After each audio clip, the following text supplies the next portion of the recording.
Hello! Welcome to the first episode of Chapter 1. We're already off topic. 3 women, 1 podcast, 0 focus, and a lot of ADD. So I'm Mary. I'm Catherine. We are 3 friends who love to talk about books. We drink tea and we eat all of the things. Tonight I am drinking a chamomile honey vanilla tea and enjoying these amazing blueberry white chocolate scones that we keep getting from Target. Drinking it's a chai. It has brown sugar, cinnamon, vanilla, and caramel in it because I only know how to drink things that have caramel apparently. And I am also eating blueberry white chocolate chunk scones from Target. Delicious. I'm drinking what is called the Lady Whistle Down from the Dog-Eared Page tea shop. And it is a white chocolate raspberry herbal tea. And I also have the scones. They're so good. Catherine, Okay, you Mary, start since you Okay, I'll are, start. I feel like you're the resident Not it. ringleader. You're the reason we are all together today. So I feel like it should start with you. It's me. I just bring people together. It's all about love. Okay, I'm Catherine. I own the Dog-Eared Page bookstore as well as the Dog-Eared Page tea house. I have a husband and 2 children. I got 2 dogs. We are really excited to do this because Mary, who will be also introducing herself and saying more about herself in a minute, is moving to Asheville. So this is a cool way for us to stay connected while she's there, which we're really excited about. And we love talking books, we love drinking tea, and this is a good way for us to do that. So each week we'll have our own little treat and our little tea that we'll chat about, and then we'll talk about books, but we'll talk about that part later. But anyway, someone else go. I don't know. We also do events. We do balls. We be ballin'. We've done 2. The Equinox and A Night on Mount Olympus, and both of those were fantastic. And yeah, Mary, you go. I'm Mary. I am also married. I have 2 kids who are grown. One of them is now Dog-Eared Page alum, as he also works there. Shout out to Dwight. Very helpful. We love him. He's kind of like a little mascot. Very quiet, but we love him. He's getting so good with his customer service, though. He's really getting out there, really branching out. We've kind of come from all over. I'm from Chicago originally, and then made my way to Tennessee, and then we made our way to Abingdon, Virginia, and then finally here, and now we're getting ready to head to Asheville. And I met Catherine when she opened the bookstore, and I was really excited to get a bookstore in town. And then we just started chatting. And then next thing you know, I was working here some and helping out. Next thing you know, we're doing balls. So it's been a great time. I've made amazing friends through the bookstore. When people say bookstores create community, like Catherine has certainly done that, because I came here knowing no one, and now I have probably the tightest friend group I've had in my adult life. All right, well, that's fine. Also, I know a lot about pigeons. She does. She does know a lot about pigeons. Fun fact, because she knows a lot about pigeons, and she used to, compete pigeons. I don't even know how you say that. Used to.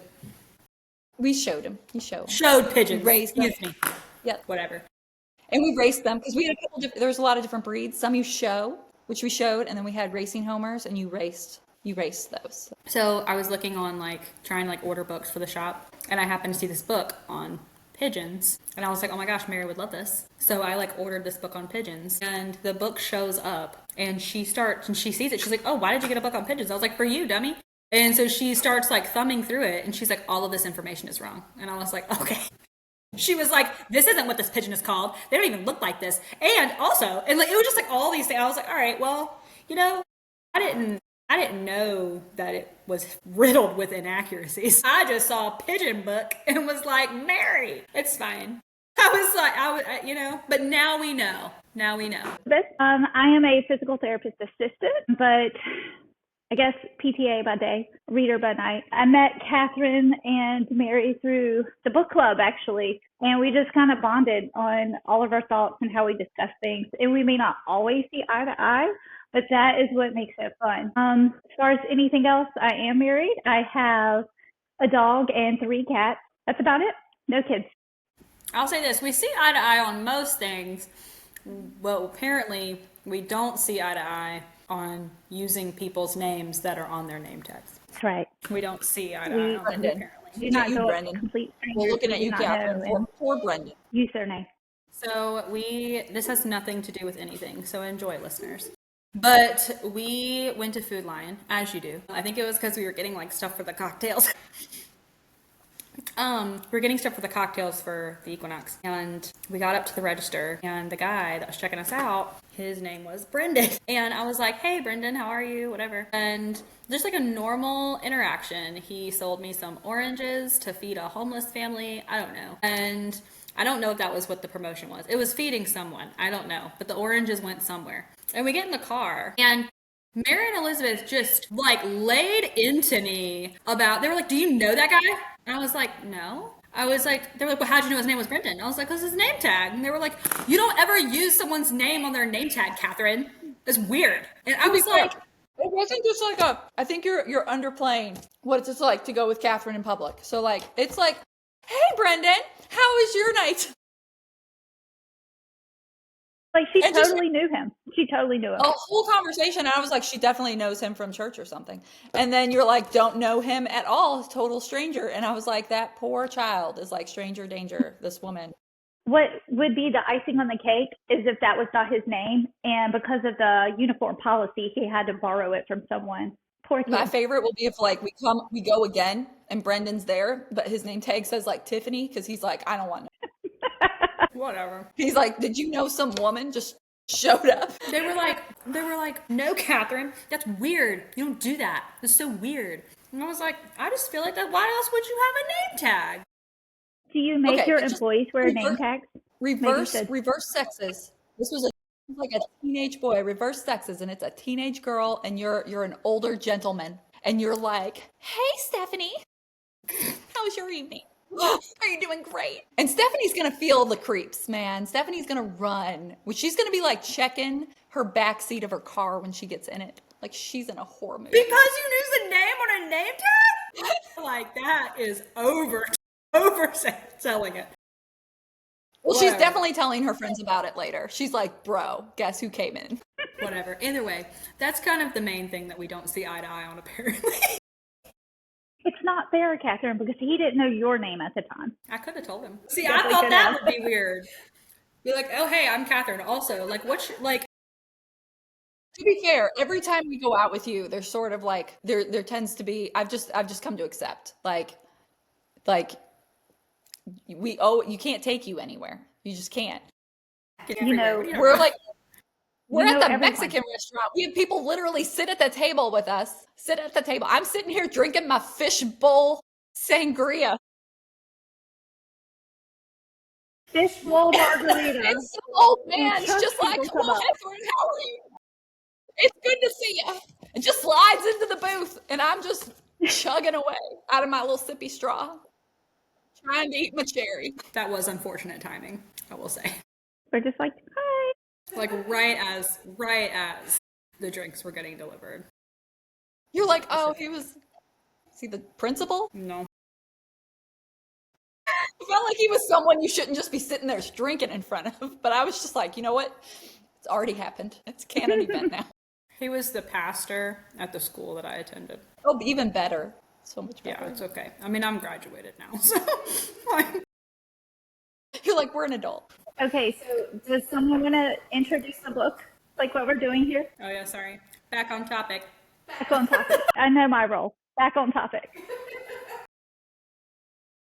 So our main focus, hopefully, if we can find a focus of our podcast, is we will be kind of buddy reading, which we already do. And since we're going to be kind of separated, we thought this would be a fun way to continue doing our buddy reads of books that we want to read. And then we're like, but we can like talk about it and do a podcast and share it with other people who also like books and maybe would want to read along, or maybe not even want to read along. They just want to be spoiled and know what's happening and listen to our fun, slightly unhinged commentary about the books as we read them. It So will be unhinged. we will be starting, and our next episode next week will be about the first. Did we decide how many chapters? 8? First 8 chapters of Night and the 10. Moth by Rachel Gillig. 10. I thought it was Um, 8. Oh, it's 10. I I said thought it was it. 8. Did I It's not? 31 chapters, and we're trying to finish within a month. 4 weeks. Who did the math? I feel like It's wherever page 100. There'll be 5 episodes. I know we said page Are you 100. doing math, Elizabeth? Hold on. Chapter 9. Yeah, it's 8 chapters. The first 8 chapters of Night in the Moth by Rachel. So My bad. beautiful cover. Well, I might just keep going. Look at the inside. It's pretty Also good. beautiful. Also, take off the dust jacket of that baby and bam! Mhm.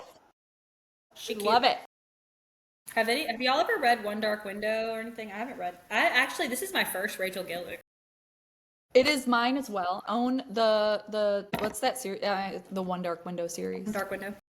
Yeah, One Dark Window. I own it as well, but I haven't read it. Series. And I really like that it's a duology. You know, sometimes we just can't handle 7 books, 9 books in a series. So I'm actually looking forward to it. Wait. I haven't started. Is this a duology? I don't know what this is. That's a great question. Book 1. Yes, The Stonewater Kingdom, Book 1. So there will be more. Wait, you were talking about the One Dark Window, that duology. I'm sorry. Yeah, that one's a duology, which I was excited for, but I just haven't gotten to yet. But this one, so we were looking for a book to read. It's coming up on spooky season. This one was giving very gothic. The selection process for our first book was entertaining because we just all sat in the bookstore for a couple hours reading synopsis. Actually, Catherine read them. I was getting ready to say, let's be clear here. Catherine read Who was them. the one reading these? And Mary and I judged them. So we would read. So we ended up, we did a little pyramid situation where it's like, it's like a bracket. Think like March Madness. It's like Dance Moms. Yeah. It's like at the top of the pyramid. So we would pick ones that we thought were cool. We'd read the synopsis, and then we would read the first pages. We, meaning me, I would do it.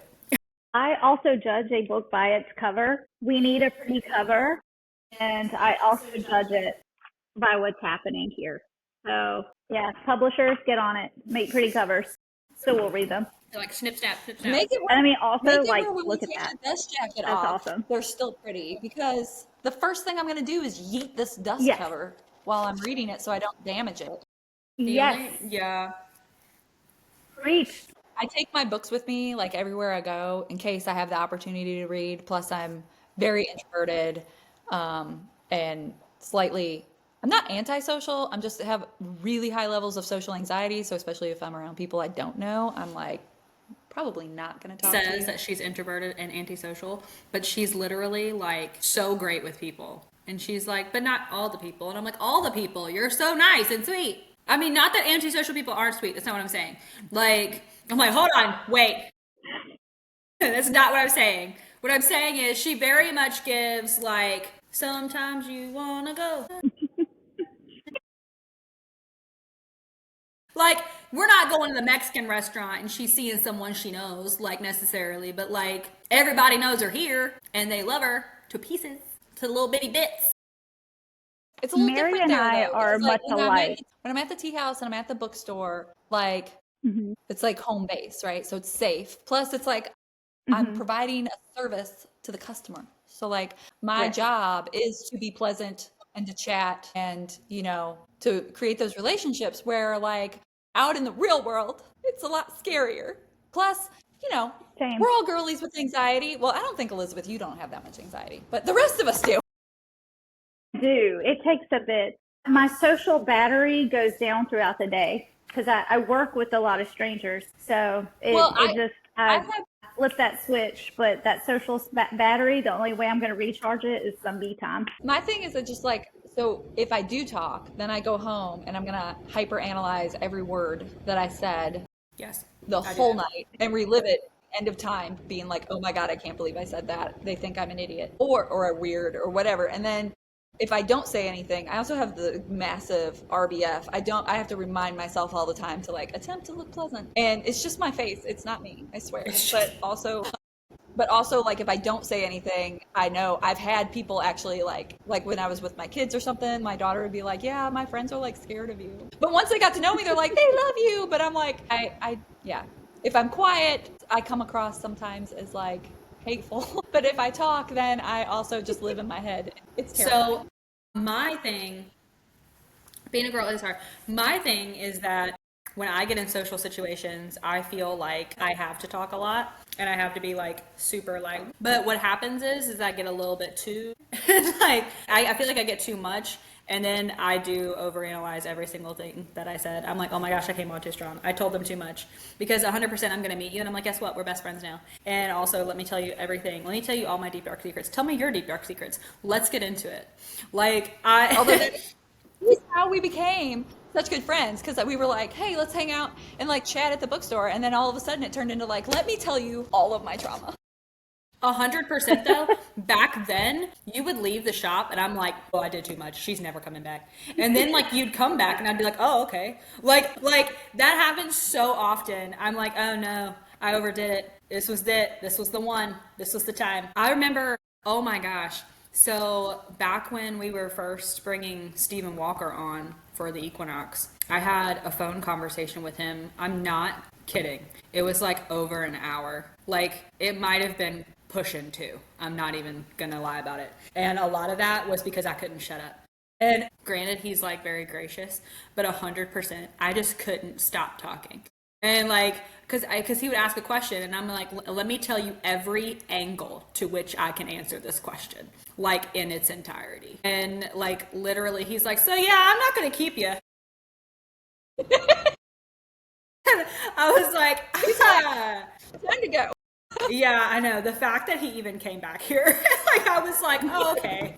Like I felt awful after that. I was like, he's probably just like. Well, that "Who was is like, this was it our person?" live? Was it our live where we had the afterwards? He's like, she hates me, and I was like, dude, this is my face. I don't know what to tell you. No, he did. He was like, so he was like that Mary, like he's like, does she hate me? Or like, or no, that's not what he said. He was like, I don't think she likes me or something like that. And I was like, why would you say that? I was like, she thinks you're awesome. And he was like, well, like, he was like, on the live, I kept like trying to like make her laugh. Like I kept like throwing out some stuff thinking that she'd laugh. And he was like, and she just did not budge at all. And I was like, oh, okay, she thinks I'm the worst. And I was like, no, that's just her face. It's just her face. But no, I was like, no, she was just like in the zone. I was like, you're good. You're totally good. We were both very nervous about the live, like whatever. And he was like, okay. But you know, Plus, I was trying to keep us on topic because, like, you.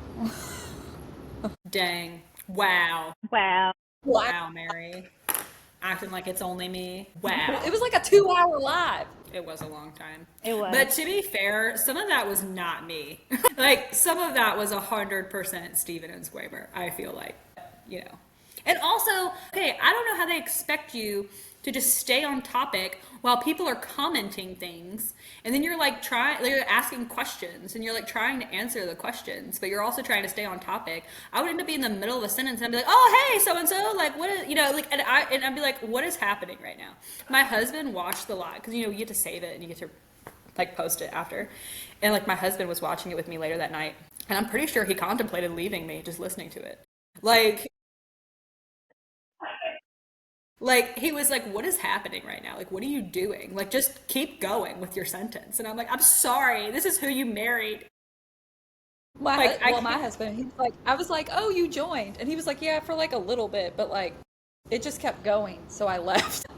I mean, it's accurate. I think that was most people. It just kept going.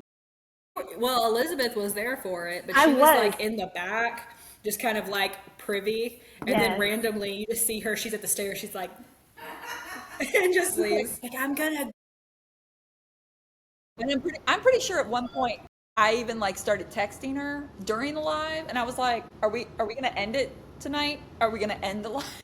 Texting me? Yes, I remember Yeah. that. Yeah, I do remember that. I don't know. 'Cause it was getting close to midnight here, and I was like, I've got to go. Like there's work that's gonna happen like tomorrow.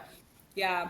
And it always happens like, especially like when we have like book club nights too, because on like book club nights people will like stay and hang out and chat. So like my husband, so I'll tell him, I'm like, well, book club is at 5:15, should be over by 6:15. I should be home by like 6:45, 7. And James is like, absolutely not, that's not how it's gonna work.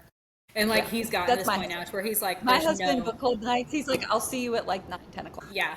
He's like, there's no way that that's going to be how it goes. Like, because everyone stays and chats, and I love that. Like, it's part of the whole, that's part of the whole thing, you know, like the community and stuff like that. Like, you know, let's talk about something that's not the book club book or whatever. So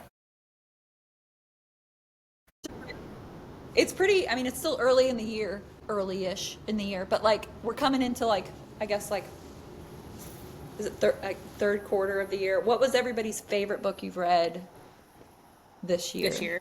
This year. You go first, Elizabeth. Mary, one of you. I'd have to look at my list.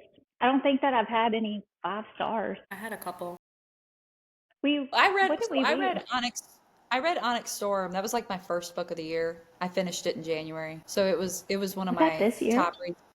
So Maybe I not. read Shield of Sparrows this year, which was fantastic. Spark of the Everflame. I read all 3 books, and it's top tier for me in fantasy. And then her 4th one's getting ready to come out. But then I had like some surprises because I read the Blonde Identity, and then I got the arc love for that the one. Blonde Who Came In From the Cold. And those were both really, really just like light, fun, just a good time reads that were like, they were 5-star. They're like not like literary 5 stars, but they were 5 stars because I was like laughing the whole time and having a good The time. vibes. Mm-hmm. Yeah. So I've had some good, I've had a lot of duds this year. A lot. I've had a Yeah. lot of duds. I've had a Yeah. lot of But duds. I've also had some really good ones. Some of my And most I've got, anticipated ones are coming out, like, between now and the end of the year. yeah. And it sounds probably dumb, but you guys will understand. I've bought a lot of ones that I'm really excited for. I don't know when I'll get to them.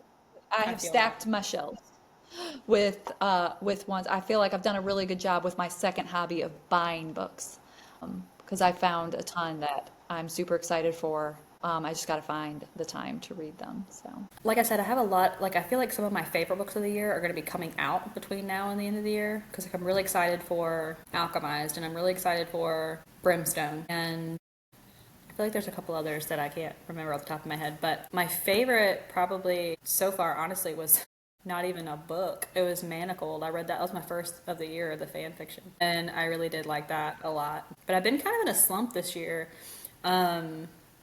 And I've read some, like, I would say that, and I reread your book, Mary, A Recipe for Disaster, and that was like my other 5-star. That's like all I've got. I've Yes. got those, Yeah. like, those are like my 5 stars. Like, the rest of them, like, hold on, like, I want to say, like, it's not a great lineup. Let's see.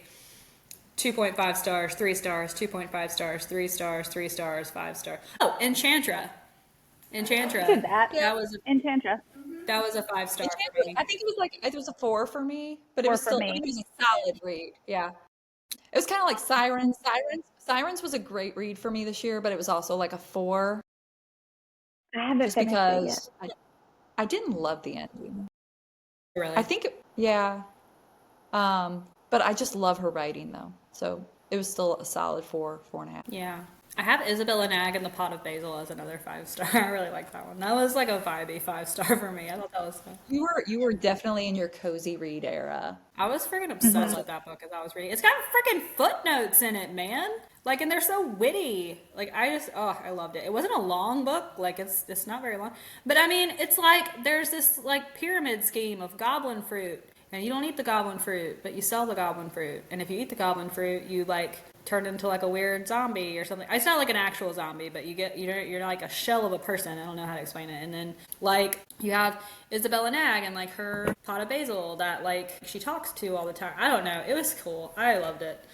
There's like wizards and there's like a cat, but he's like not a cat, but he looks like a cat. I don't know. I loved it. It was so fun. And I'm reading Carl's Doomsday Scenario. I'm still reading that. And that's gonna be a 5. That is, yes, that is going to be a 5.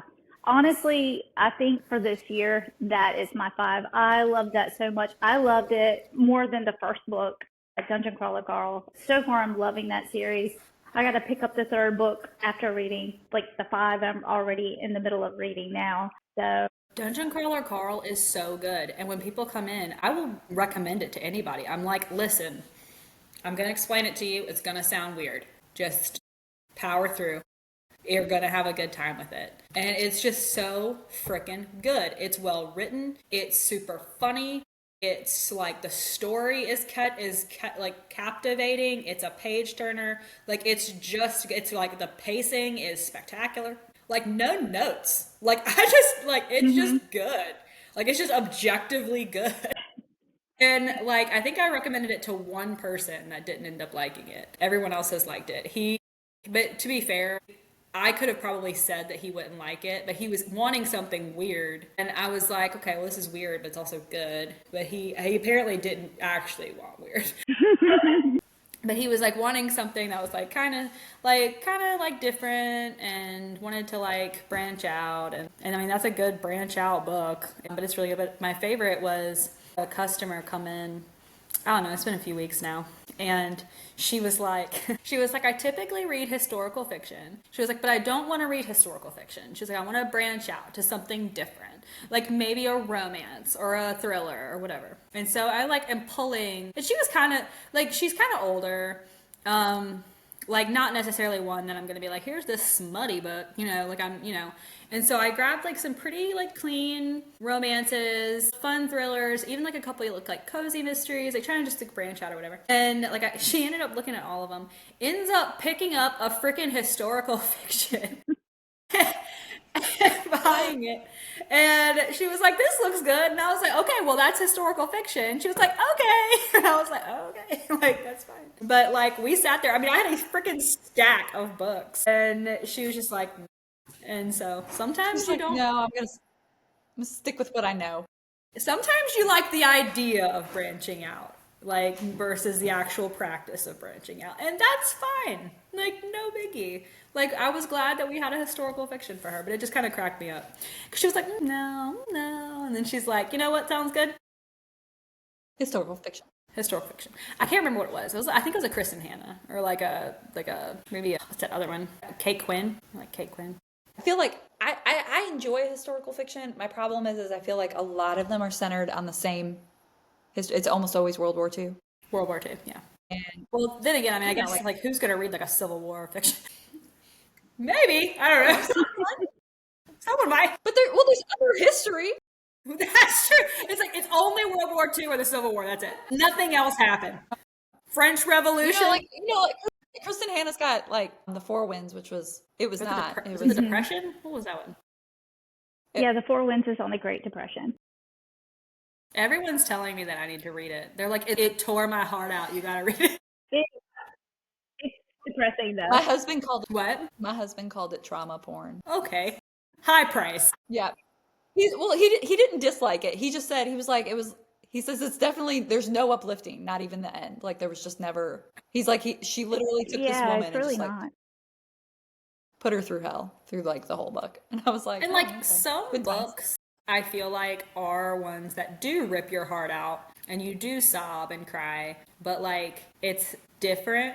Like I don't know. Like I really loved, and this isn't a historical fiction, but it's general fiction.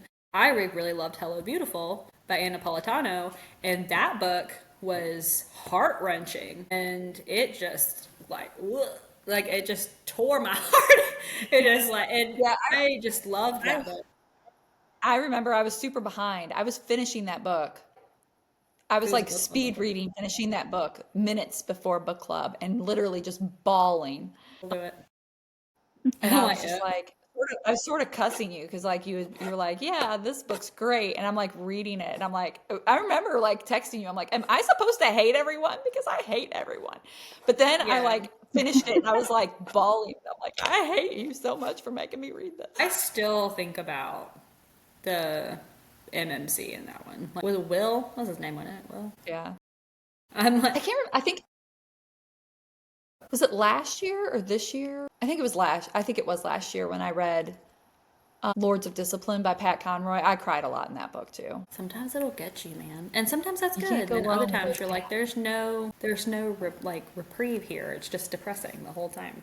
I know that I have not read A Little Life yet, but everyone says that one is haven't- just super depressing. I haven't read that one either. They say you need to be in a good mental The health last- space to read that. And I was like, that's pretty much never for me. So like, I don't know when I'll get to it. I know. The last book I cried was definitely Manacled. Manacled I tore me bawled up. at the end of Manacled. And that's fan fiction. I saw. I I'm did actually. shed a tiny little snippet of a tear at the end of Great Big Beautiful Life that I just finished. It was just a little tear, but there was a little.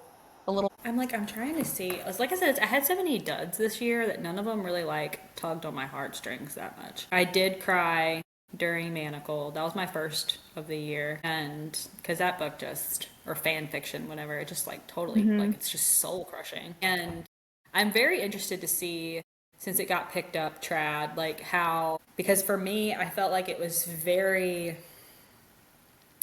clearly research, like well researched. Like she obviously did a really good job, like I don't know, like getting the like feel of it, but also like really darkening it a lot, because it's like a completely alternate universe basically as to what happened in the, you know, original story. But it was still like it had the same like feel. I'll definitely be interested to see, since I've already read Manacled, to see how Alchemized compares. Like if it's going to be like almost an entirely new story, or if we're just changing the lore. Like I don't know. I am curious. I'm curious. I also, since I do write, like I also deeply would get, like I meet with thinking about it, I get extremely overwhelmed, because I got super overwhelmed just getting back like my developmental edits on Angel of Inferno, and I was just like slightly traumatized. So I can't imagine, because I was just like me the whole time, and I didn't have to change my story that much, but I was just like, I would like to bury myself 7 feet under, please and thank you. 7 feet. Also, I read those developmental edits, and so did Elizabeth. We both read them. And some of his points, I think, are incorrect. Listen, we all know that calling Liam just an appendage did not go over well for y'all. I did not appreciate it. I think, did he call him a tumor? I can't remember. It was something along those lines. Something like that. I was like, what? I was like, all right, well, Completely funny missing because the point of Liam, like, but okay. reading the developmental edits it was like a roller coaster ride, because he would just give you the highest of highs of like all the he things sandwiched. yes, of all the things that he loved. And I was getting like, I'm like, oh my God, he liked it. He likes me. He likes me. He really and then, liked it. and then he'd like hit you with like, yeah, so the kid that you wrote, so he's just like a tumor. And I would just cut him off. I know. I was like, you don't get the point of the kid. Purpose. Like, I don't know. Like, Yeah. now granted, I'm no expert, okay? Who am I? I'm just some lowly bookseller. But dang, I just felt like that was brutal. Poor kid. Well, there was a couple times too where he would like, it was sort of contradictory, and I was struggling, because he would be like, but the ending was perfect. But then But also, later, the ending. like it's exactly what someone wants in an ending, and it, you know, whatever. And then it was like, but then he'd be like, so about that ending, like we need to do these things. And I'm like, but you liked the ending. It was perfect. He No just notes, said it but was here are my perfect notes. until it wasn't. Yeah, it was, I don't know. I feel like you did such a good job with the actual. So, what we're talking about is Mary wrote a book called Angel of Inferno, coming to stores near you one of these days. One of these days.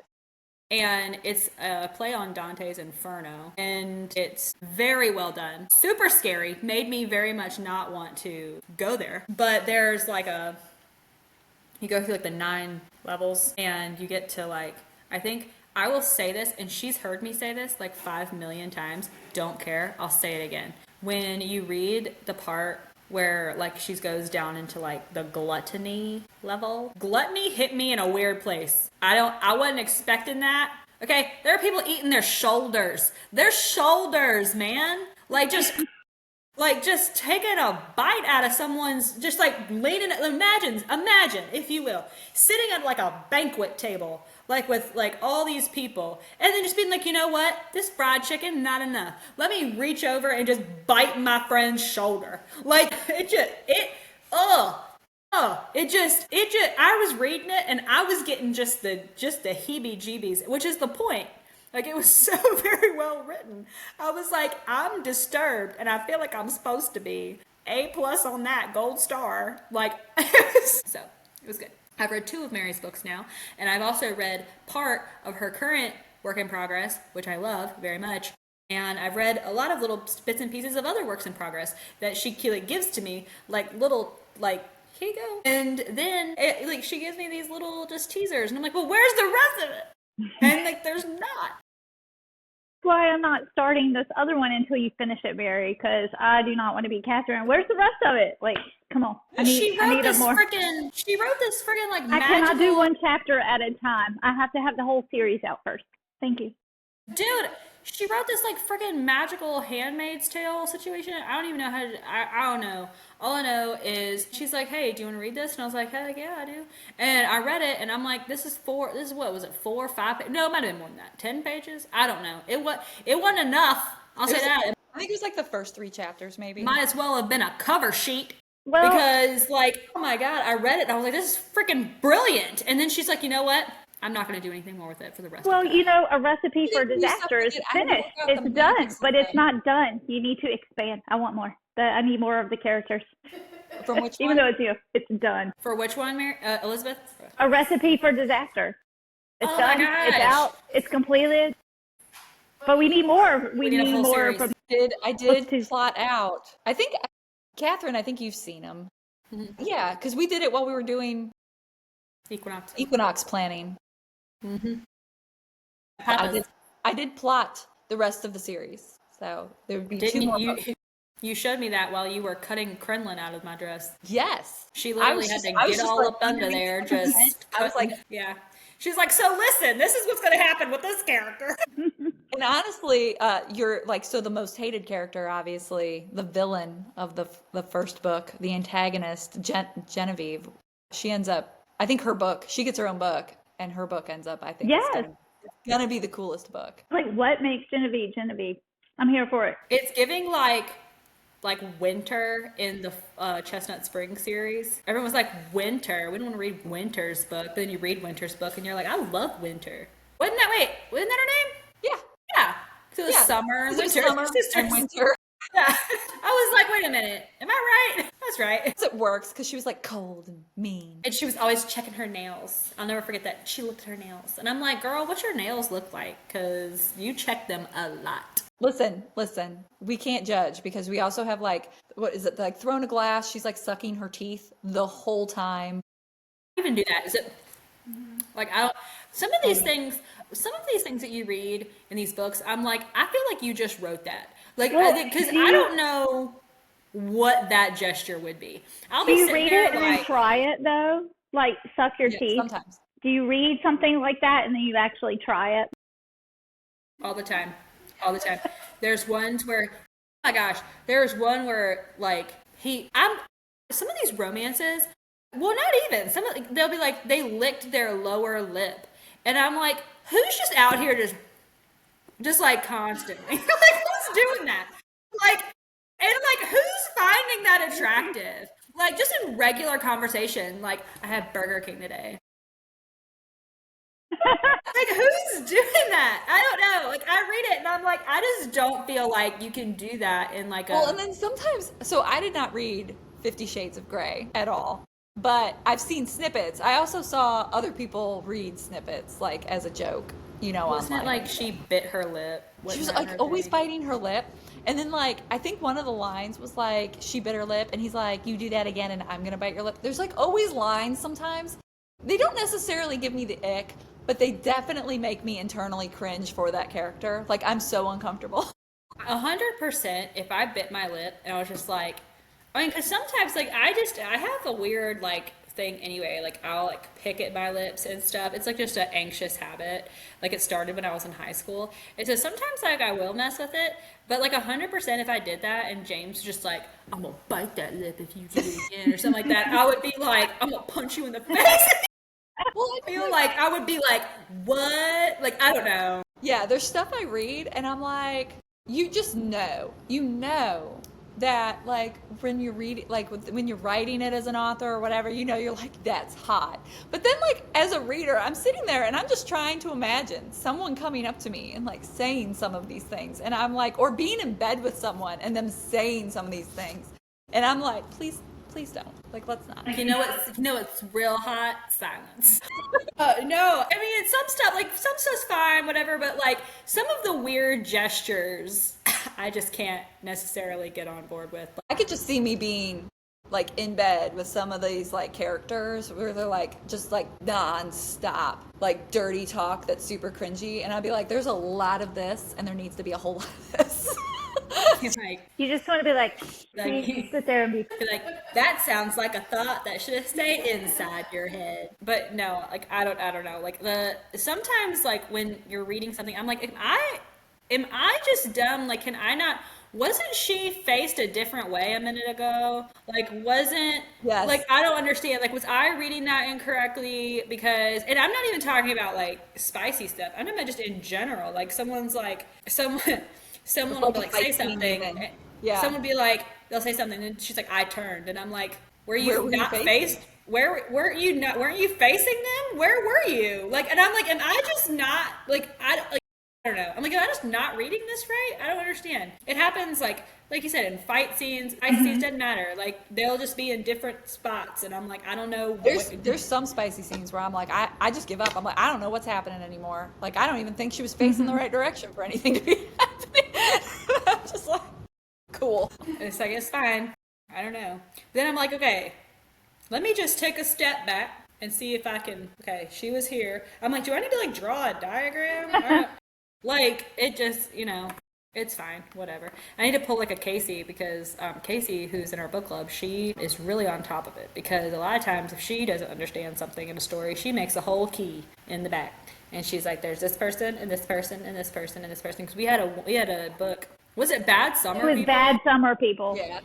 We read Bad Summer People, and a lot of the characters in that, like, well, I mean, it's very appropriately named. Like, all the people are just bad people, and it takes place during the summer. And they're like, like, spoiler alert, they're bad, they're people, and it's summertime. And like, a lot of the female characters were like very similar.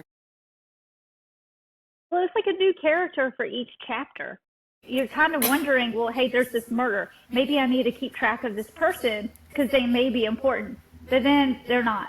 Yeah, none of them, because like None of it matters. There's like a murder that happens in the beginning, and like then they just kind of forget about it, and like at the end you're like, oh yeah, the murder, and like it wasn't. A lot of it was just kind of like a lot of just infidelity and just a lot of like just general not goodness. Just not making smart decisions. But a lot of the female characters in it, I'm like the FMCs, but they weren't really main characters. I don't know. They like were starting to bleed together. So she like did a whole key in the back, and she's like, "Let's get into it. Let's write them down." She's like, "This person was married to this person, and they hated these people," and she like did a whole thing. And she was like, during book club, she was like, "Well, let me like this is the book. I'm so sorry, Night in the Mall." But she would like reach back and she'd be like, "Well, as you can see," like, and I'm like, man, that was smart because I was so confused reading this thing. So she's got it. She's smart. I don't know really how we got on that, but shout out to Casey, I guess. Welcome to our podcast. I could just see someone drawing in the back, like when you have like the Y Jews, just like stick figures, just trying to figure it out. Who is it? I don't really love a Y choose. That's just a personal preference. Y'all, that's going to be Rebecca Yarros in her next book. It's going to be a throne room, a chair, I don't know, a rock, and things are going to be happening. I don't know what's going on, what's happening, what's going where, but pretty sure that'll be it in her next book. Well, I don't even know when she There were things happening on that chair. I was like, wait, what? How? Wasn't she facing the other way? Nobody knows. Nobody knows. I don't know. It's like, yeah, I'm pretty monogamous in my books. I don't really like, because how can you like a touch her and die trope, but if it's like touch her and you're fine, but if you do it, you'll die. Like, this guy's fine. You can do it, but not that guy. Like, because you have these weird, like, possessive territorial men, but they're like, not with that dude. That's fine. Like, I don't know. I think that's weird. I'm like, how can you be territorial but not? I don't know. I mean, that's just my personal preference. I don't know. You have to read Flock. I know everyone's telling me to read Flock, but apparently it's. I feel like she loves three men through the whole book, but she's only with one other man the rest of the books. Well, that's sad. I mean, not sad that it's just sad that there's a disc. It's giving very Bella, Edward, and Jacob because she loves them both. I watched The Host yesterday. I read that, weirdly enough. Did you ever read that? I did so I read own that. it. That was I weird. haven't read it. I kind of need to read it because, like, honestly, like, Twilight's way more popular and it's almost like a cult Hmm. classic because it's like, in a lot of ways, it's like kind of like funnily bad, but we still Right. love it. And then I watched The Host, and I don't know what it is. It's like the entire premise, She went away. even though it's still YA, it's like the entire premise is really, I feel like there's like more depth to it than there was in Twilight. Yeah.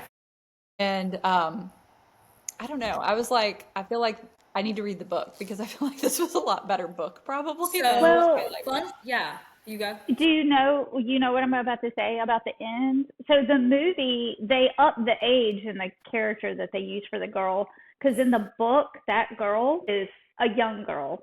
Like, I, it's icky. It's icky. Well, I will say I did read the book, and when I read the book, I liked the book. I think I was a teenager when I read it. And I did like the book a lot, and I did feel like it was good. Like I did like it. It was weird how they Ended it. ended it. The ending is what just kind of did it for me. Yeah. I didn't like the age of the girl. I mean, she was like 8, and he's in love with her mind. It was a young girl. I'd have to go back and look. It's been years since I've read it, but Because she gets a new body. she gets a new well, yeah, I body. remember that in the movie, but like she's in the book, she's She's 8. older in the movies, much older in the movies. Well, yeah, because they're not going to be like, let's get this 8-year-old and put. Yeah, Yeah, they just tried to she's like just a young find girl in the a book. like good host body. Like the book, I did really enjoy when I read it. The movie, actually, I did like the movie, but I actually felt like it wasn't as good as the book, which it never is. But I liked them both. I felt like the host should have gotten a little bit more traction than it did, but a lot of it could have been because of the 8-year-old body at the end of it. It So had a good plot. Like the it had a premise really was good plot. good, but I feel like she fell flat by making that character too young for him to basically be in love with that character and then put that You know, character in she a did young that, child's but body. that's I was like, that's just cruel. she did that with, you know, Well, look at Jacob and Renesmee. Wait, That's a good point. That's just kind of cruel, you know? yeah. But She then was again, I so guess good like at with the Jacob and Renesmee, the way they described it was that he would be whatever she needed. So like when she's like a baby, he'd be like a caregiver, I guess. As she got older, he'd be a friend, and then like when she got like of age, then she'd be a lover. I think that was like how it was supposed to But that feels very go. much like grooming. Yeah. Well, yeah. Again, I can be whatever you need, Catherine. I can be whatever you need. You don't need anything else. Well, no, like I totally get that. I'm saying like it wasn't like he was in love with her as a baby. Like, but he was. But he I don't was. know. I don't know. Like the way, like whatever. I'm trying to make it make Me sense. too. I love the books then too, but I'm also like, I understand what people are saying is kind I of icky. also I read Twilight as a teen, so there's some stuff that I probably didn't even pick up on. Well, As it's a funny though. I teenager. think it's like that when you revisit stuff anyways. And like even stuff that I watched or read as an adult, but like as a younger adult and then turned around and then reread later as an older adult. Like even my daughter, like we both watched Pretty Little Liars. We watched it together a bunch. And then we both went through a phase where we were like rewatching it and we both had to quit because we were like, Ew. it's giving me the ick. Like there's so many like really Yeah. bad things in it. And we were like, that's super inappropriate. Well, also when she realized how, like, cause I feel like for me personally, like when I was watching Pretty Little Liars, I was a teenager and like for some reason, like teens don't seem that young when you are one. And then like you're an adult and then you're like, oh, You're like a whole child. that you're a child. Well, and then like And like I that guy's in think his what? when I Like, watched it the first time, I don't think it's like super registered like how young some of them. They were like 14, 15 at the beginning. Was like yeah. their supposed age. And I'm like these are not 17, 18-year-old kids. These are 14, 15. These are like these are very much children. And I'm like no. Yeah. And then like the fact that she like even like didn't she like end up with Ezra in the end? But like you root for that through the whole thing. You're like, yeah, they deserve like love is love. Age is just a number. And it just and then later on you're like, whoa, like he was like an adult. and you're like a kid. It's a little different. It's a little different now. But, you know, yeah, I don't know. I'm doing a rewatch of Vampire Diaries right now because of spooky season. Can we just talk about how, I don't know why, Elizabeth is in the same room with me, and I've known this entire time. But literally, she just moved, and for some reason, it was like, like, it was like a jump scare, even though she's literally been right there this whole time. Like, I literally, like, my heart, like, went, okay, we're fine. But I've been doing a Vampire Diaries rewatch, and I think I might want to, like, did y'all read the books? I did not read the books. First book. I'm, like, wondering, because I'm like, maybe it's The book and the TV show, so they're different. similar in the beginning, but I think they veer off. And honestly, I kind of like the TV show better. Okay. I'm doing a rewatch right now, and I am having a good time. I like to rewatch shows, but my husband doesn't. After the first time, he's like, I'm fine, but it's for my anxiety. It's the same. I love to rewatch shows mainly because I think it's a comfort because you know what's going to happen. And You so just it's kind of watch it. you can just relax and watch it. My husband's not a rewatcher at all, unless it's like a documentary. But He'll rewatch a documentary, Right. but he won't rewatch a show. yeah, The we're not, facts, like, what? we're not going to talk about it. That's Listen, fine. I watched There's Blackfish a just couple difference. times. Like he'll rewatch it and he'll be like pointing out facts. I'm at the edge of my seat. It's historical. I don't even know. It's about like World War One, and I'm like, what's gonna happen? Dude, like, yes, I'll do the same thing. And I'll get really into a documentary, and like my husband, he'll be like falling asleep or something. And I'm like, how are you doing that? How are you doing that? They did that with that, oh man, what's the name? That Titan documentary? Yeah, I was on the edge of my the Titanic thingy. No, yeah. It was the carbon fiber, like Yeah. submarine that like it imploded. And just watching that documentary, I was shook. Like it had me. James over there snoring. I'm like, how can you do that? How can you do that? They knew that it was gonna happen. And they kept putting all these rich people down there. I'm like, including him. I mean, to his credit, he would go down there too. It's not like he was like, well, not me. You know, like, I mean, to his credit, he was like, yeah, I'll be fine, you know? But like, literally did so many tests. It was gonna explode, implode, whatever. And it just, And I'm like, James, how are you not watching this? And he's just like, I don't know. It's just not holding my attention. And I'm like, oh my gosh. But then we watched that, like, Where is Amy? Is it Amy? One. And that one had me too. Made me not want to go on a cruise ship. I'll tell you that. I was like, we watched the Unknown Number the other night. Unknown number was insane. Insanity. And then James said something yesterday that I was like, because he was talking about, what was he saying? He was saying that like, we were talking about like forgiveness or something. And he was like, well, you know, that's still, he came around, but he was like, well, you know, that's still her mom. Like, I get why she's like feeling like that, while she's having those feelings of like, because, you know, even though she did these horrible things, I was like, I want you to listen to me right now. I was like, and then I started like saying things that she had said. And he was like, oh yeah, she did say that, didn't she? Yeah. And he was like, if that had happened with Christopher, she was like, I was like, I would not want him to forgive me. I was like 100%, like lock me up, throw away the key, like if I ever, like, you know what I mean? Like, I was like, imagine, like, that is this person's mother. She birthed her, and she is telling her to go kill herself? No. Also, spoiler alert, sorry. Like, To be fair, I went into it knowing the case. I didn't know I obviously hadn't watched the documentary, but I went into it, I knew of the case and I knew who was guilty. I knew who was like the perpetrator the whole time. And it was still a wild ride of a documentary. So like, yeah, it was the mom, spoiler, but also like still watch it because that bitch is on it from the get-go. Just like, yeah, we were just like, who would do these awful, terrible things? And I'm like, it was you did these awful and she was like, we were so disappointed in how the school handled it. Be like, you should be jumping for joy. They didn't find you. Like, it took the dang FBI. Like, it just, like, I don't know. And then she's like, well, I didn't send the first two. I only sent the rest of them. And I'm like, she's like, yeah, it was probably someone that was just jealous of them. I'm like, are you jealous of them?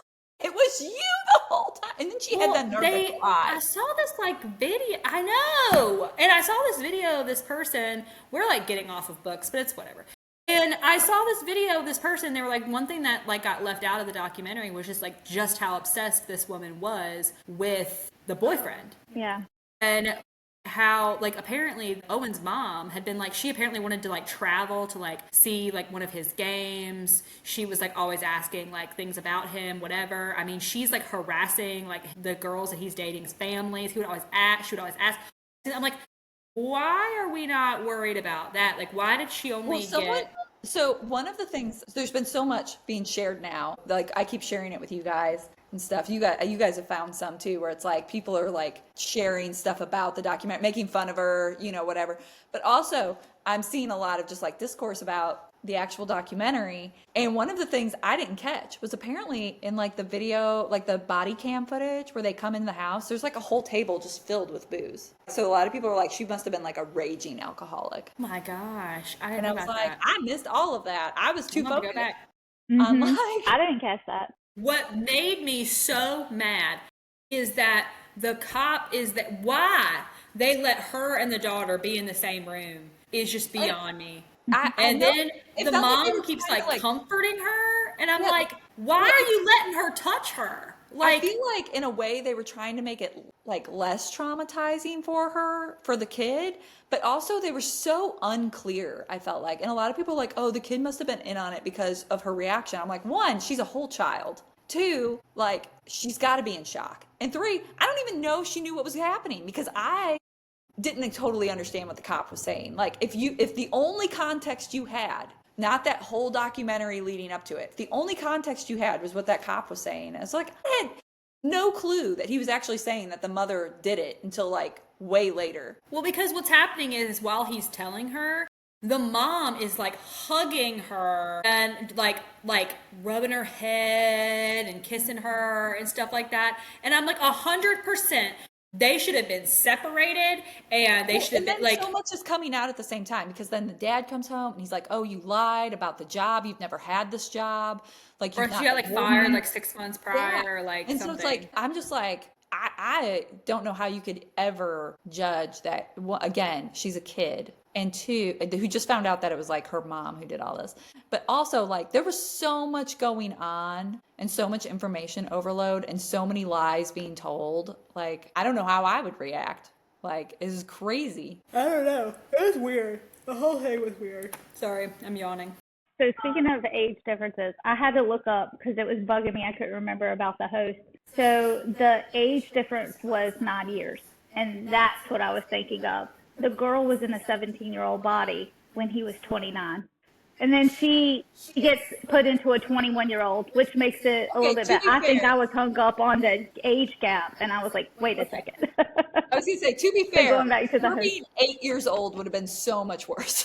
Yeah, that's what I'm saying. That's what I'm saying. I was like, actually, that's not that bad in retrospect. I was actually kind of, when you said 8 years old, I was like, okay. remember- in my head, I I was remember like, being did I grossed out really at it. overlook that? Like, I was like, man, I was really just Well, like, I down to remember clowns in being this like, book, I that's guess. not, because he was like thinking things, and I was like, he's much older than her, you know, but she's just, I mean, she's 17, you know, but still, he was like 26, 29. Well, okay, But I will then she say, gets put into in a defense, 21-year-old when he's like 29. I I don't could know. not There's forgive- just a gap. I couldn't forgive an 8-year-old body. In defense, the like amoeba thing that's like the actual Very sentient- old. Yeah, it was like thousands of years old. So like the age Yeah. gap is actually reversed. It's giving Reese. Skipping Reese. Yeah. Yeah, so it's Melanie is 17 and Jared is 26 when they meet. And then when she gets put into a 21-year-old body, Jared is 30. So not terrible. I think I was thinking of their age gap. And I read this years and years and years ago. So this is, oh God, it's probably 20 years ago at this point. Adult. Not as icky. Yeah. I mean, I'm like, it's 2025. And I read that, when did this come out? I did feel like the host didn't get as much, it didn't get its deserved attention. I thought it was really good. But Well, did y'all read her book, The Chemist? no, I haven't. And I I did. also haven't read Midnight Sun, which apparently is like Twilight from Edward's perspective. We were supposed to buddy And read that one too. I know. I've been told that it's like super unhinged in a way because like you're just following Edward, who 100% just at all times wants to just Eater. eat her. Well, And it's like, massacre her whole family. yeah, like he's like planning it out. It's like a whole thing. And I think it just hits different now that we're older. I mean, because this was, back in the early 2000s, and now that we're older, it's just not, it's not the same anymore. I did read Midnight Sun, and it doesn't hit the same. Like we're I was older, we're looking, wiser, we're not the same person that we were when we first read her first books. well, I was flipping through Twilight like not that long ago. I think that like Julia had wanted to like put it in the mix for book club or whatever. And I was flipping through it and I was like, oh my God. Like, cause it's like very It's kind it's very YA. Like, it's 'cause kind of juvenile in its writing. Even The Chemist, which is supposed to be an adult book, is still felt juvenile in the way it's written. And nothing on Stephanie Meyer. I mean, she got a whole generation together. oh yeah, I mean, She is a 100%. Like staple. those books, like I really will. did a I lot for really people. appreciate her. I There are mean, people that she got got into reading me because of those books. Yeah. back into reading. Good job. It's just the way it was written, not the plot, but the way it was written. Like it's giving It was Phantasma very and subpar. Insidious. Yeah. I loved Phantasma, but they said Insidious a lot. That could have been a drinking game as well. Yeah. It really could have been. That could have been a drinking game. And which But I love and Phantasma. I'm saying that as someone who freaking loved that book. That was one of my favorite books of 2024. I loved Phantasma. I thought it was super great. Like I loved the high stakes. I thought it was really good. But man, she really she wanted you to know that there were insidious things happening. Like It was funny though, because 2023, I feel like your book was The Hobbit. It was your hyperfixation book. I think you have 7 copies of it now. And then I think you even had like a baking book of it. Like there was just so much Hobbit happening. I do. I have a lot of Hobbit. Yes, I do have a baking book of the Hobbit. I had. And then last year was Phantasma because I remember Well, you. I don't know. It was Phantasma and Quicksilver because I did really like Quicksilver. I But put that them was at the both. very end. We read that in December, like right before the end of the year. Because I Well, I remember we read snuck it in. I read Phantasma right before I read Quicksilver. I read Phantasma in November. I'm pretty sure. Yeah. I can look. But you did love that. Like, because you were trying to get a special edition. Actually, I think James was trying to get you a special edition of Phantasma But they didn't for have any. Christmas. Yeah. Yeah. And but they're getting ready to have some. But I think it's like a freaking Australia edition or something. I don't know.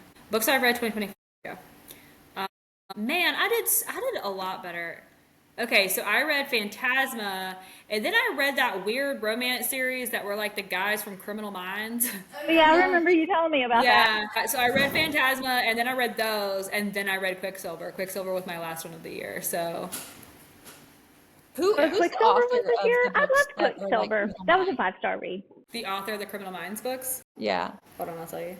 They were pretty good. There were some of them that were better than others, I'll admittedly say. But I really liked the last one is supposed to be like Spencer Reed. And like I just picture a little Matthew Gray Goobler, whatever his name is. And oh, here it is. Is this it? No, this can't be it. That's a whole 6-pack. What? No, that's definite. Ooh, no, that's not it. What was it? What was the first one? Archer. No, because then I'm gonna look that up. And Archer, Criminal Minds. I'm gonna find it. Mind book. Oh, it's just giving me a. Now it's just giving me a ton of. Dang it. No, I'm looking. I can't find it either. Searching for it. I'm Oh, getting it's the nothing. Reynolds Protective Agency. It's by Dr. Rebecca Sharp. Oh, okay. Okay. Yeah. And Because there was another book recently that was being advertised as like Spencer Reed, Criminal Minds, like romance or whatever. I felt like she did a really good job with each one. So you had Hotch, you had Aaron Hotchner, he was the first one. But they're obviously not these men, but they're like supposed to have like embody those same like attributes. And so you had Aaron Hotchner was the first one, and then I think you had like Morgan was the second one. The third one was Will. I don't know, did you guys watch Criminal Minds? Will's like the one that was with JJ, that like guy from Louisiana. Yeah. Yeah. And I was like, that's an interesting, okay. Like, but then again, it's not like you're going to do Gideon. But then the last one was Spencer. And I thought it was I thought it was a really interesting how she did that, because I was like, how are you going to make Spencer read like I don't know, like this kind of romantic love interest? But she did a really great job. I liked it. I want to say Ranger was probably my favorite of the four. The first one was okay. I didn't particularly love the other ones. They were all right, but I don't know. What is everybody reading like right now? Just finished Um, Great Big Beautiful Life. I've been listening to the Debney Perry. She does 2 Montana series. One was like Calamity, which I've already listened to all of those. And now I'm on the next ones, which are Lark Cove, I think. Okay. It's taken me a little longer to listen to this one. One, because I finished my crochet project for the ball. And 2, this has been my least favorite in the series. It's not bad, it's just my least favorite book. I'm not connecting to the characters, and I don't feel like they have any chemistry. So I'm just like trudging through. And then I'm getting ready to start A Night and the Moth. I'm debating if I can read this and another book at the same time, because I really want to read Catabasis really badly. So I might. You were on it with Catabasis. You were like, Yeah. Where is it? Where is it? And it's getting mixed reviews, but 100%, I feel like a lot of the complaints that I'm seeing are like, do you not understand who she is? Like, they're like, oh, so academic and slow. I'm like, she's an academic, and like, that's what she's writing about. It's like, did you read the synopsis, or did you just look at the sprayed edges? Like, it's very much like it's. I mean, But it's a Babel's beautiful like book. that. Yeah. It's beautiful. Like, the edges are pretty. The sprayed edges are really getting people. It's like you judge a book by its edges. also instead of judge its a cover. book by their sprayed edges. I have had That goes books, into my book really choosing ugly process. duds, like just because they look pretty on my shelf. I'm like, you know what, you can stay. Yeah. Yeah. I feel like Rebecca Yarros really kind of headed that up. You've seen books with sprayed edges before, but I feel like people really started getting into them once you could get those dragons on the sides of Fourth Wing. Yeah. And I'll never forget like how people were like really on it with that. And I was like, I don't know, like, because I didn't know, like with Fourth Wing, I didn't really prepare because I didn't know that Well, was a and whole thing. I feel like Red Tower, in a way, was smart-ish. Like, so they went nuts with it. Red Tower was like, we're gonna spray edge like everything, and Everything.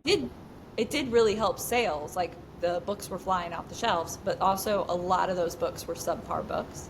right. And so a lot of people started to be like, well, being a little more careful with their purchase of like the spray Right, edge. because if you're going to spend like $32 on like a hardback, like, Right.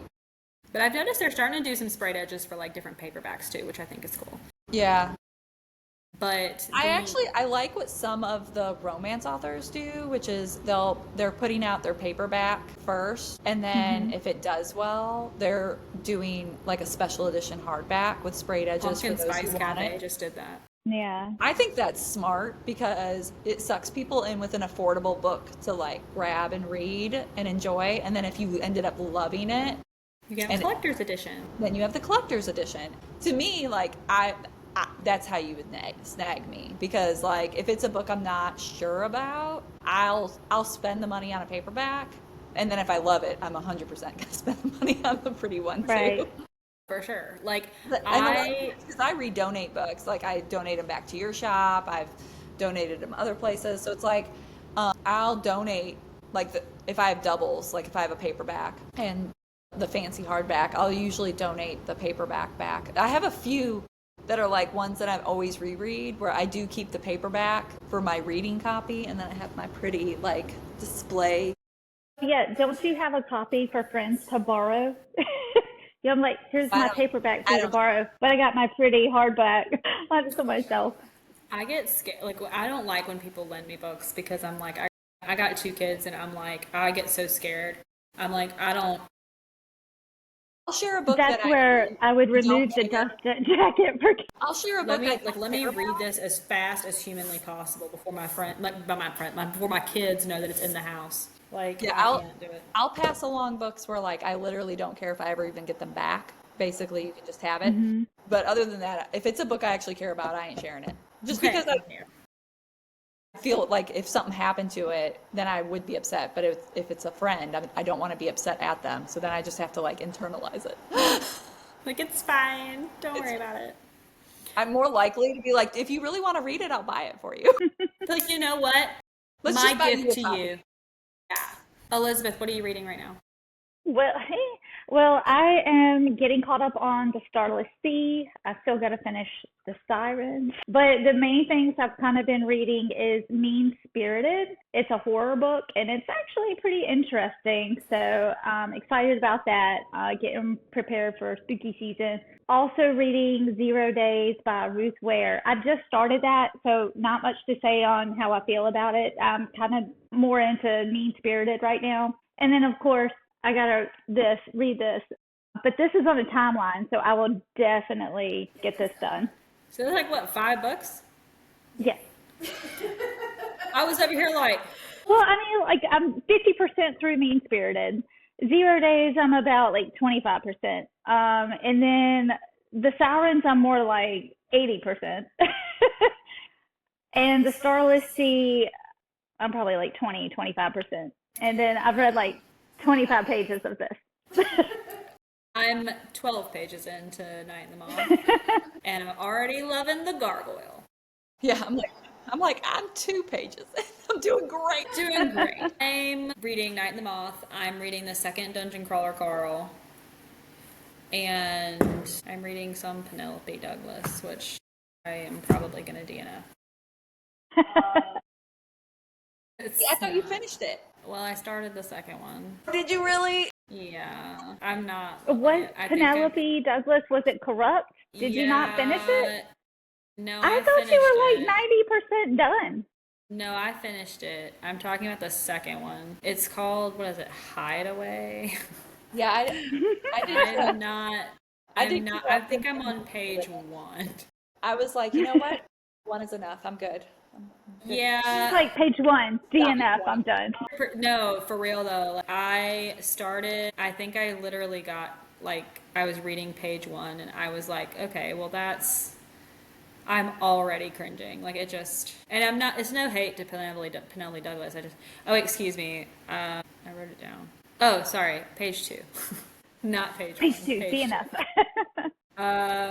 Yeah, it's like, I just love it when you have like it's fine. It's not, I know that some people probably really have loved it, but Corrupt was weird to me. I didn't understand like some of the drama that was in it didn't really make sense to me, because I was just like, okay, so you have this dude and he like hates this girl, then he finds out, oh, I hate this girl for no reason, but I'm gonna try and kill her anyway, and then I'm gonna team up with the guy that really did it. And suddenly, I'm not mad anymore. I just did. They're like, promise me it's going to be like it was in high school and she won't die. And I'm like, what? I don't know. It didn't hit for me. Oh, spoiler alert. Sorry. No, but I got to like the second page of it and I'm like, I don't know. Like, it's just, I don't know if I care enough about it to keep going. So I was like, maybe not. But then I started Night in the Moth. And I have to say though, I'm like, my ADD is strong down here because I'm down in the bookstore and while you guys are up in the tea house, and I am staring at the shelves, so I'm just like randomly shopping the shelves while I'm sitting here. Well, I think we've already picked out our next book, right? The one that we're gonna do Dire Bound by Sable Sorensen after this. Right. So it'll be Night in the Moth, Rachel Gillig, then Dire Bound, and I don't think we've picked out.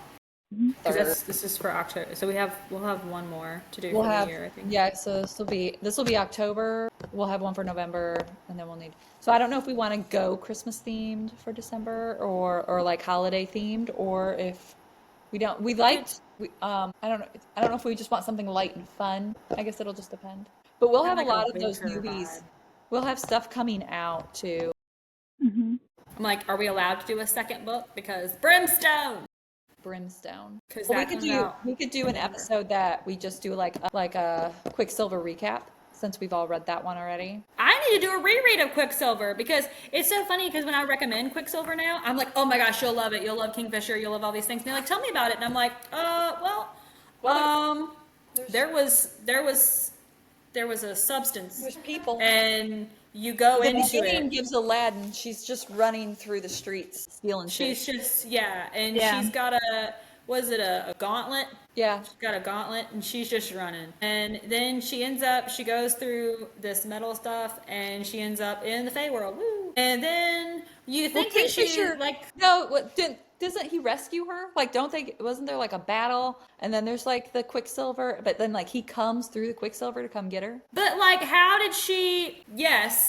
But okay, I gotta go back and read it apparently because like I'm like, but then where'd that blonde girl come in? What was her name? And like the king, was he a king? Like the Fey ruler man, and he kind of sucked. He's Like, on the other side. He's like in the Fey world. The queen, the white-haired queen, was on her side, like Her of the Quicksilver. but no, there was like a girl. It was like the daughter, right? Isn't that Kingfisher's like sister, maybe, or something? Or Is like it? cousin? Or were they cousins? Cousin. Do Fays have cousins? Like, they refer to them as cousins? Like, or are they just Christ. distant family? Yeah. Yeah, I want to say she was somehow related to Kingfisher. Okay. Right. Yeah, because he was were they kind of just, like, protective of her, besties? right? I don't know. See, we gotta do a reread because I'm like, I don't know Yeah. any of this. Like, we do need to do a reread. And then I read We that do. book and I was obsessed. I thought it was so good. it And was and it was funny because I read it and I sort of like I joke that I hate Reddit and then ended up loving it because that was the one you guys picked as a buddy read and I was like I wanted to read something else and I couldn't remember what it was and I just wasn't in the mood for it and I'm a mood reader and I was like I don't want to read this right now. Like you I wanted to finished read it before any of us. I know I wanted to read it but I didn't want to read it right then, but I was like fine, whatever, I'll just read it and I started it and then I just flew through it. And I was like, y'all, Yeah. and I kept wanting to talk to you guys about it, and you guys were reading it really slow, and I'm like, I you have was to so read it. behind. I was like the last one. And I'm like, God, I need to hurry up because like they're on me about finishing it. And then like you get to like the end and you're like, what is happening? This is spectacular. And it was like, oh, I love that book. It was so good. But when people ask me about it, I'm like, it was just really good. There's Quicksilver. I love when a book surprises me. That one surprised me, and I ended up really loving it. Onyx Storm When was a we surprise. like all love a book and we recommend it, and I still remember Stephen Walker was just like, I hate it. Well, The he main didn't, character to be is fair, so he, mean. he didn't say that he hated it, but like his criticisms, I was like, Said though as he hated it. he like has beef with Kingfisher, and I'm like, but you don't have beef with Resand, but you have beef with Kingfisher. Like he's like he's just a bad guy, and I'm like, but he's not. Like I was like, you're. Well, and I tried to explain because honestly, I feel like Kingfisher and Rhysand are the same character, to be honest. Yes, but I like Kingfisher. Maybe I had better. But Rhysand, you got 3 books of Rhysand, right? Like you got a lot of backstory. You got all this understanding of why he is the way he is. And so you go into it knowing that. Kingfisher, you don't get any of that. You just get him in like the now. And so you don't understand why he is the way he is. You just get like a snapshot at the end where they try to explain it. And so like, but they very much give off the same energy. Yes. I agree. I'm there. Someone just needs to tell Stephen. I was like, this book was magnificent, masterpiece, and like I remember shooting. I texted in like there was like a group chat, and I texted, and I was just like, I'm about to go to blows with you right now over your opinions on Quicksilver because that book is spectacular. So, but he was like, I didn't say it was bad. I said it was good. I just had some like valid criticisms. So I usually like, And and I didn't like, care. I honestly don't care for. There's a lot of people who did not like Quicksilver, and I'm like, that's fine. It was the pacing was different. So like some people said it felt rushed. I did feel like there was a change in tone. It felt more YA at the very beginning, and then it shifted. Again, I loved it, but I do feel like there are valid criticisms of it. So I'm like, I don't care if people don't like it, and usually most books don't care. Could care less if you're like, I hated it. I'm like, whatever, that's cool. Everybody's got their own taste. I'm waiting for the day though, because Carrie Lake, I've loved everything she's written, and she's like my god tier author, and I'll read anything she writes. And I'm waiting for the day someone's like, I hated Nocticadia, and I'm gonna be like, I'm gonna kill you. well, You're so- dead to me. I haven't read Nocticadia yet. I haven't read any Carrie Lake yet, and I really want to. I want to read Anathema, but like I found it interesting because like I'm very similar. Like if someone has like they didn't like something or they had criticisms, like okay, that makes sense. Like if someone told me like I love Phantasma, but if someone was like, well, there's this, this, this, and this, I'm like fair. Like there are some criticisms in Phantasma that totally make sense, and I feel like she elevated her writing when she went to Enchantra. I still really like the storyline in Phantasma, but like I understand different things. I will say though, like I see what you're saying, but with Quicksilver, I was seeing a lot of things, people being like, it's overhyped, whatever, all these things, overrated. And I'm in these comments, and I'm just like, I'm getting mad. Like, this is I was like, wait, what do you mean? I'm just thinking, y'all are not saying you love it correctly. I was not like, saying you love it correctly. if by overrated, Try it you mean again. perfectly, like, I just, and like, it just, I don't know why, but I had a visceral reaction to like hate on that book because they were like she was just trying to be ACOTAR, and I was like, I actually disagree with that because yeah, they were fae, but that doesn't automatically like make it ACOTAR. There was not like I didn't feel like now. I mean, maybe a couple of parallels like in certain things, but I actually felt like the book stood on its own pretty well overall. Yeah, I like, mean, it gave a lot of. If you liked ACOTAR, I feel like you would like right? Yes. this book. But especially as far as like the female protagonist, like she was not Feyre at all. Like she was, No. I felt like she was actually way more badass Yeah. from Agreed. the Yeah. get-go. But also like it's funny, I like them in different ways. And I like them both. I actually think so like Quicksilver to me was a 5-star read, and not one of the ACOTAR books was a 5-star read for me individually, but when you put the series together it is. It's a 5-star Series together. But Quicksilver was a 5-star on its own. So, but in other ways, I actually liked ACOTAR more than Quicksilver, partially because of how it is spread out over those books, and I think it's a lot of the We have more character character development. yeah, and I did like a lot of the parallels that she put in there that were relatable, whether it was Feyre struggling with like PTSD symptoms and depression and things like that. And then you had, I know people hate Nesta, and I hated Nesta all the way until her book. And I still didn't love her in her book, but I loved the portrayal of trauma and that we don't all become Feyres. A lot of us do end up being very self-destructive, and that's just how they deal with it. And that healing isn't just like a straight line, because she like would get better and then she'd fuck up and do something stupid and be a bitch again. And she, and then she'd turn it around. And so I did like that, and a lot of people did not like that. They hated that for her and her character. And I was like, I feel like that's an accurate representation of how some people are, though. You can still hate her. Agreed. Oh yeah, 100%. I think it's interesting, like seeing some of the, like comparing and contrasting some of like the FMCs, because like in some of these popular fantasies, because Feyre and Nesta are very different. I feel like Saris is very different. I feel like Violet in Fourth Wing is very different. Yeah. Even Poppy and From Blood and Ash, very different. They are awesome in their own right, but different. Oren in Plated Prisoner, underrated.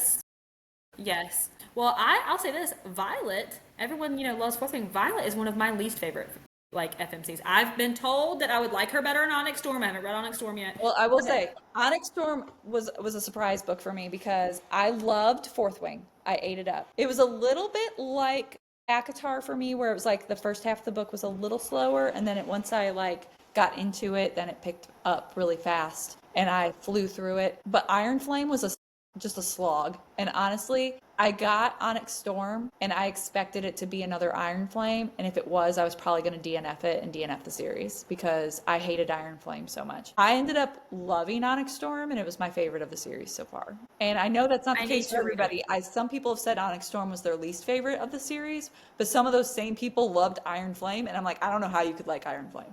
Like all she did was whine and complain the whole time. Yeah. It made me just despise her. Like I'm sorry, I shouldn't say despise, but I was like, if you get mad at him one more time for something that you're doing, like she drove me nuts. And like actually, like I just couldn't I haven't read Onyx Storm yet, and I need to just go ahead and read it. But a part of me feels like I need to technically read Iron Flame again first, and I don't want to do that. So, like, I went into it because I refused to read Iron Flame again. Now I will. I will. Before the fourth book comes out, I'll probably do a reread of the first three. But at that time, I was like, I'm not reading that again. But I think I'm just going to hit highlights. I went don't think into I it can blind. spend I the will time say- to read all three again. my biggest complaint about Onyx Storm was the way she presents the different characters and also the dragons. It's super confusing because Yeah. a lot of times and you're she's like, a lot of like last names or something. yeah, and I've seen like, that. yes, it's like last names and then all of a sudden it'd be a first name, or it'd be like she'd just go by the dragon's color and I'm like, I don't know Yeah. who that is. And then I'd flip to the front because she's got like a whole chart and I'm like, it's not even in there. Like Rebecca. It's not in the chart. Like, I Yeah, can't like figure it out. I just Do you I remember can't with what was it, Llewellyn or something like that, where it was like it's isn't a that the one where person it's a and a place place, and I was like, what is going on Yeah, here? there was a lot of it that was confusing, but I just kept powering through and it did all end up making sense. And like I said, it was my favorite of the series. I did really love it. I love that she ended up, so they get together so early in Fourth Wing. And I love that in Onyx Storm, she brought back the yearning. And some people I know did not like that. I love me a yearn. we love that. I feel like 90% of the time the tension is better than the smut. And so like I want to kick my feet and squeal and I want to like have someone tell me that they can't breathe without me. Like Yeah. all of those things. It's giving Pride and Prejudice hand brush. Yes. Yeah. Yeah. What a girl wants. The little thing. Yeah, I love that. Yeah, no, I guess I just need to read Onyx Storm, but Violet she annoyed me so bad. And I personally really loved Saris. I thought Saris was awesome. She was like, I don't even go here, but I guess let me help you guys win this war, I guess. Like I don't know. I just thought she was awesome. I loved her. And then I thought Poppy was awesome. I think Poppy's a great female main character. I think Farrah's great, even though she's got her little like quirks too. Nesta, she sucked, but at the end, but Violet, I mean, like, I'm like, golly, Moses, you're so whiny. And then I have to remember, I'm like, you're a little babby. But Violet does redeem herself in Onyx Storm. I know, Like I need to just- she's she does whiny very in the much. second, Her character but then growth she's and- more pro Xaden in Yeah. Onyx Storm. So that's what she- everyone she says. gets I it need to just go together. for it. Yeah. I And need to just do Xaden becomes top tier in Onyx Storm. Like, Really? yeah. Because I would say I would rate a lot of MMCs over him. I was really shocked actually when we had our Fourth Wing book club where, like, I don't know, was it a couple years ago when I was like, okay, Reese or Xaden, and so many people were like Xaden, and I was like, ugh, like, Well, yes, especially like not like Xaden's great, but like over Reese, no. So, especially based on the first book, very much like I was like, I'm definitely Reese. And even now, even though like in Onyx Storm, Xaden is just like perfection because that man just like, he's just like, we're getting married, period. Like we're endgame, nothing else. Nothing. And he's just obsessed with her and it's fantastic.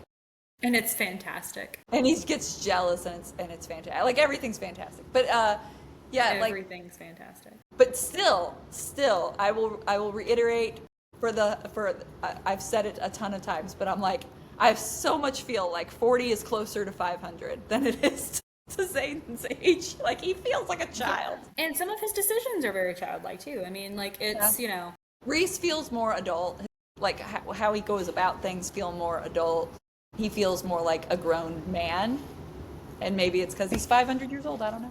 dude, the only MMC that I have met thus far that could go toe to toe with frickin' Reese is Kingfisher. And like, I love Kingfisher. Or I you gotta do a little sign off. Join us, everybody, next week on our second episode of Chapter 1, already off topic. And as you can tell from Episode 1, the topics are hard to stay on. So, It's Night in the true. Moth, we'll be reading Chapters 1 through 8. So, if you haven't read this yet, know that there will be spoilers because we're going to talk in depth everything about this book. What we liked, what we didn't like, the characters we loved, the writing, all of the things. But if you're curious about it or if you read it, join us. We're going to be talking. What are we doing? We will probably be talking about 100 other topics as well because we suck at staying in our lane. Today's episode brought to you by Brendan from Food Lion. Signing off. Bye, guys.